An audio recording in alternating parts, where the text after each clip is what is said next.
This is Africa. These are the violent attacks which have been recorded in Africa since 2018, and these are the UN peacekeeping force which are currently active in Africa. Many of them are fighting in the ongoing civil wars in the Central African Republic and South Sudan. Others are right against the government in Southeastern Africa. But these attacks are different from the rest. These are the attacks by Islamic terrorist groups.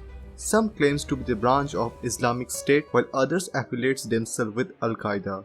But for the past decade, the Islamic militant groups have been spreading across Africa, wherever they are continuing to find places to organize and launch attacks. And their attacks is pushing this fragile state of Sahel into deeper turmoil, and which has made the Sahel one of the most dangerous regions in Africa. This is SiachenX file.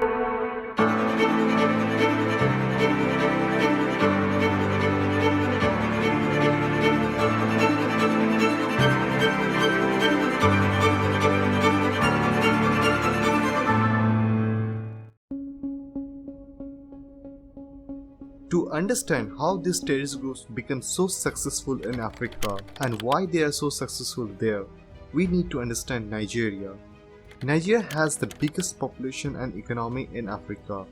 Wealth, industry, oil reserves and major cities are mostly in the south, while the north is poor, marginalized, isolated and home to the most of the Nigeria's Muslim population. It was here that a radical Islamic group called Boko Haram took shape and turned violent in 2009. Even after the Nigerian government cracked down, the group continued to grow, and by 2014, they control a huge territory in northern Nigeria, where they imposed a strict Sharia law and declared it as an Islamic caliphate. In 2015, they became affiliated with the Islamic State of Iraq and Syria. Within a few years, the group managed to kill more than 25,000 people and eventually becoming the deadliest terrorist group in the world, surpassing the ISIS. Later, 5 African nations, Benin, Niger, Chad, Cameroon, Nigeria, backed up by the United States, United Kingdom and France, formed a task force to defeat Boko Haram. And by April 2015, they have liberated major towns and seem to push Boko Haram out. But 3 years later, Boko Haram is still active. The group has shifted its base from Borno to Lake Chad region. Lake Chad is one of the poorest regions in Africa. The Lake Chad touches the borders of Nigeria, Niger, Chad and Cameroon. But none of the state governments have any real presence here.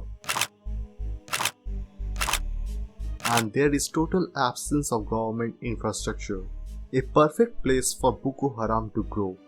Boko Haram has been raiding the local villages for food and capturing men to serve as fighters. In 2016, the Boko Haram split into 2 groups, Boko Haram and Islamic State of West Africa (ISWA). As Boko Haram's attacks became more brutal and violent, ISWA started offering protection to the villagers in danger. They also provided stability and even water supplies to a collapsing region under food crisis in exchange for tax and recruits.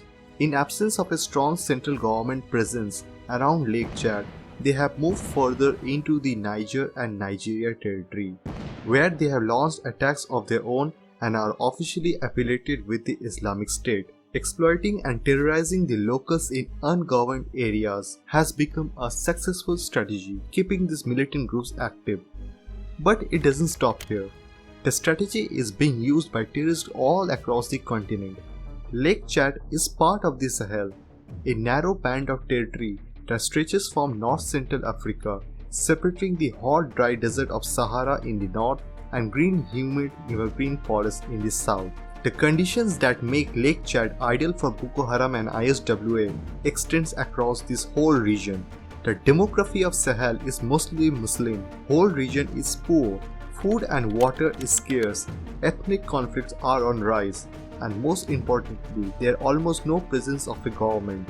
Islamic terrorist groups have been filling this power vacuum at a staggering pace. 10 years ago, Islamic terrorist group took over the entire northern Mali and declared it as a caliphate, and it took 10 months to overthrow with the help of French military intervention.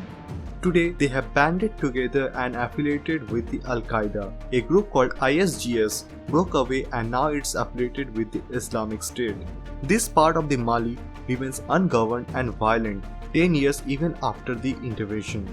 Both of these groups are fighting with the various militias in this conflict. Meanwhile, both are also attacking the foreigners, including the French embassy in 2018, and the latest attack happened on 3rd Jan 2021 where 2 French soldiers died because of an IED explosion. Islamic terrorist groups are finding success in other ungoverned spaces as well, where ISIS has claimed to have launched more than 10 attacks in 2019 in Libya, where a civil war has raged since 2011. In Somalia, an ISIS-affiliated group split from al-Shabaab and al-Qaeda group. This has made this whole part of the Africa one of the most dangerous places in the world.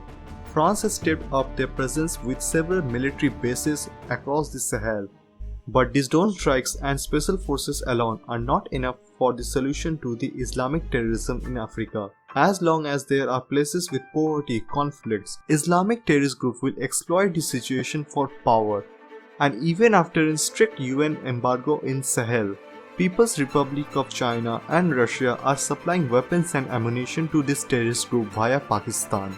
And that's why no government or UN peacekeeping force will be able to stop this terrorist group unless there is a complete embargo of weapons supply to Africa. Till then, Islamic terrorist groups will be here. This is SiachenX file, and this was the video which explained the Islamic terrorist group in Africa map. If you like our video, please do like, subscribe, and do not forget to share our channel with your friends. Till then, goodbye.